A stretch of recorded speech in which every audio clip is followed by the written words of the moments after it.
Hi class, my name is Casey Fisher and today I'm going to be discussing and talking about the artist Heri Dono. Okay, so a little bit about Heri.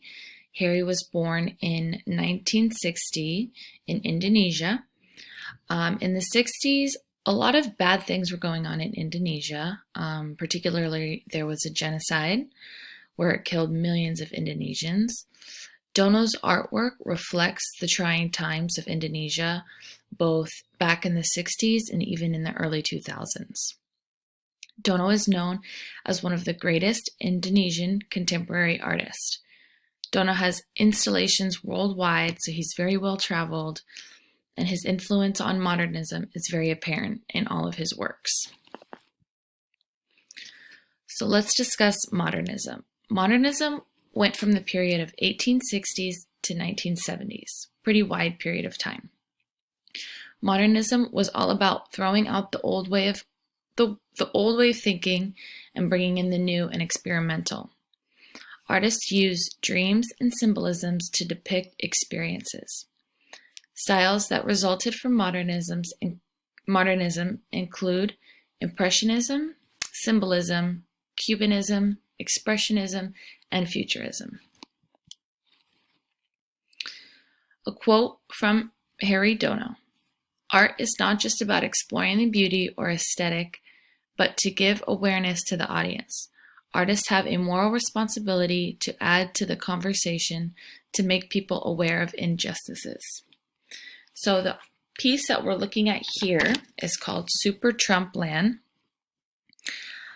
You see the effects of colonialization in this piece because as an Indonesian artist, he's portraying issues of the West. Dono takes modern day political issues and subjects and adds a humorous view. However, his artwork is not intended to only be viewed as funny, but it is supposed to portray an important message.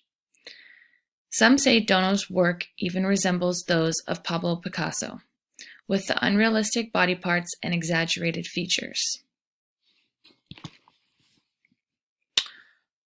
Oftentimes, Dono would take folk stories and tales and then turn them into an artwork.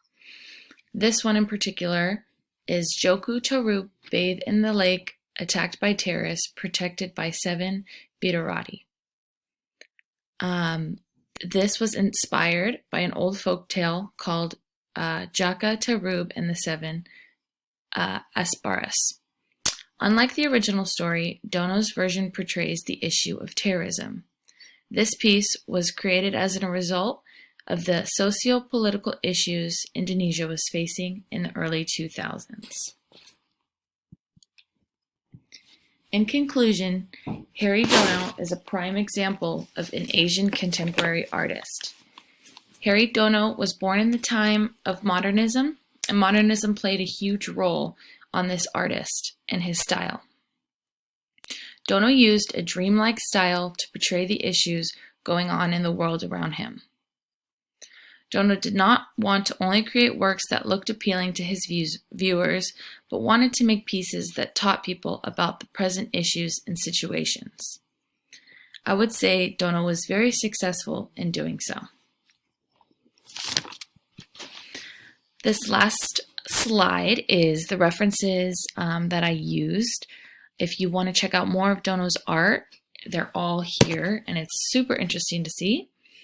And thanks for tuning into my presentation.